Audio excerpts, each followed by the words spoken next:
Viral Shakila আপার হাঁসভুনা আর চাপড়ি খেতে চলে গিয়েছিলাম পূর্বাচলে। এই যে দেখেন, কিন্তু যাই দেখি ভাইরাল শাকিলা আপা সেখানে নাই। আজকে নাকি সে দোকান খুলে নাই। কেন?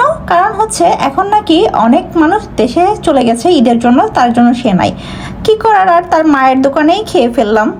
নিয়েছিলাম আমরা 2টা চাপড়ি আর নিয়েছিলাম একটা হাঁসভুনা, যে কেমন লাগে দেখতে, খেতে কেমন হয়।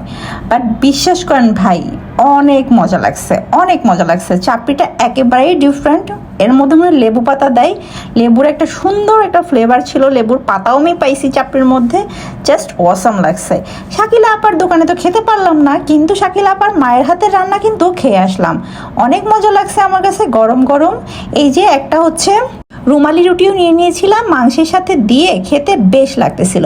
চাপড়ি নিয়েছিল পার পিস হচ্ছে 15 টাকা করে, আর রুমালি রুটি 30 টাকা, আর হাঁস ভুনাটা ছিল 300 টাকা। খাওয়া দাওয়া শেষ করে বাসার উদ্দেশ্যে রওনা দিয়ে দিলাম।